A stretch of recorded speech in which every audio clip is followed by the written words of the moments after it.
Is the ego the source of our thoughts, or are our thoughts generated elsewhere and pass through the ego? Oh, thank you. Yeah.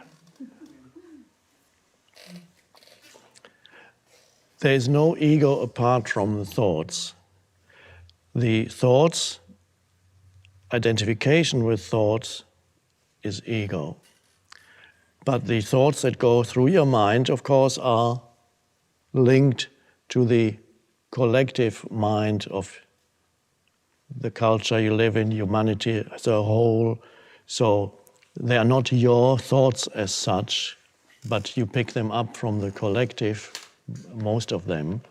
And so you identify with thinking, and the identification with thinking becomes ego, which means simply that you believe in every thought that arises, and you derive your sense of who you are from what your mind is telling you of who you are. Opinions, viewpoints of that's me. That's some people talk to themselves and you are so good. Why doesn't the world recognize you? Or the mind says, you're no good. Same thing. You're no good at all. You fail at everything, don't you? Again, and then you believe in it. And then you suddenly have a low view of yourself. Why you have a low view? Because you believed in your thoughts. And why are you thinking those thoughts? Probably you picked them up somewhere, maybe in childhood. Maybe your mom was so stressed out that you said you're no good. And so you pick up certain thoughts and they get stuck in your head. Thoughts that you hear in childhood, they're little energy forms, like entities, and they get stuck in your head and don't refuse to go. They go. And the more you believe in it, the more more deeply lodged they become in your mind. And so some people are stuck with very hostile entities. I'm saying entity, not in some spooky way, but every thought is an energy form, and as such, we could call it an entity. And there are many people in this world who are stuck with hostile, life-denying, continuously critical and attacking entities that they carry in their head, and they believe that is who they are. And they are continuously attacking themselves. And if they are not attacking themselves, they attack others around them. Let me tell you who you are. Of course, what they're really saying is, let me tell you who I am. So they project the famous saying, we don't see things as they are, we see them as we are. Which means you look at reality through the screen of your thinking and your judgment, which is conditioned by the past.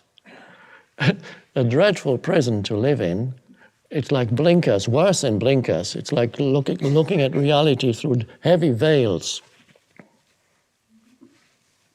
Ooh, looks so dark here.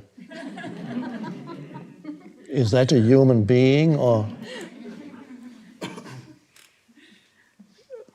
So the identification with thinking, believing in your thoughts, having no space outside of the movement of thought.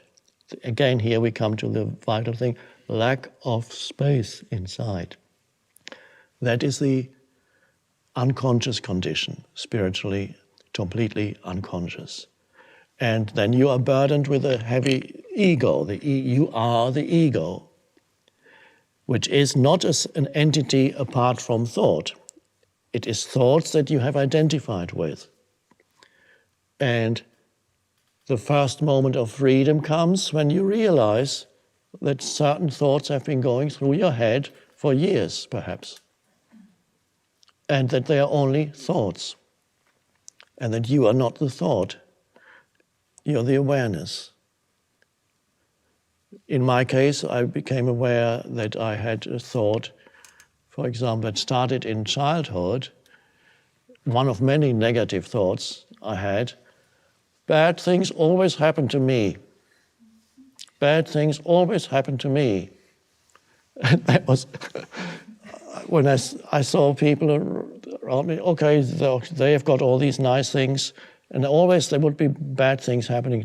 And of course, your perception then becomes selective. When you have a thought like that, you notice much more, because in everybody's life, things in daily life, things go wrong. You miss a bus. You get stuck in a traffic jam, or you lose some money.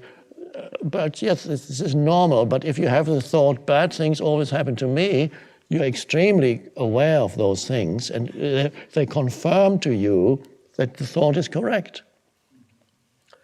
And this is the selective perception of reality through the screen of thinking.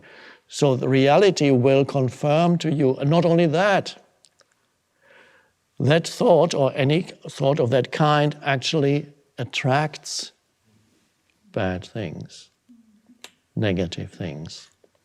Or if you believe people are basically bad, and that's a deep-seated belief, and you don't realize it's only a thought in your head or a belief, not only would you single out where you observe unethical or bad behavior in others, you would, there it is.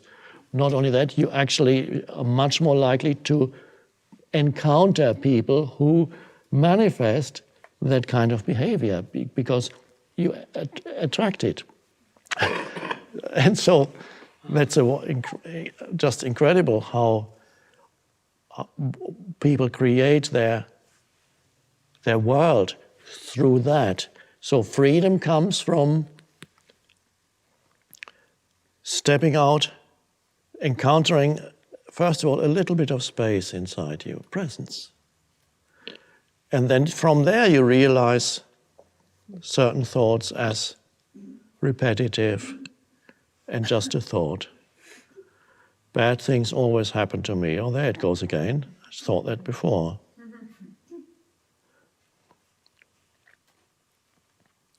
So that's to become free of ego means becoming free of thought, identification with thought.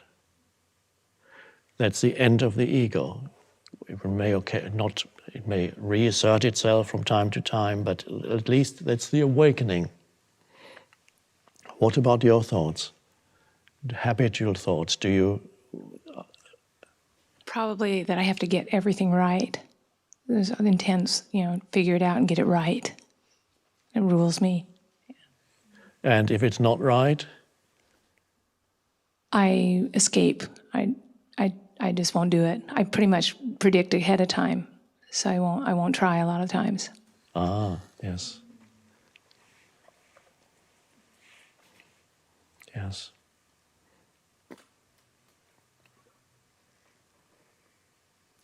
Some people are afraid of not succeeding in whatever they do because they have their self-image, which is derived from thinking, would suffer. If I fail at something, then my self-image will be injured, and therefore I'm not even going to try. And again, that's to do with deriving your identity from thinking. And even the thought, I have failed, is a lie. I am a failure is an even greater lie. You have not failed, you can simply reinterpret and say, I have learned something here. This is not for me, for example. So, but why believe the lies that your mind produces? So, as you know, many people live with a very hostile mind. But those people their motivation would probably be very great, I would hope, to get out of their minds.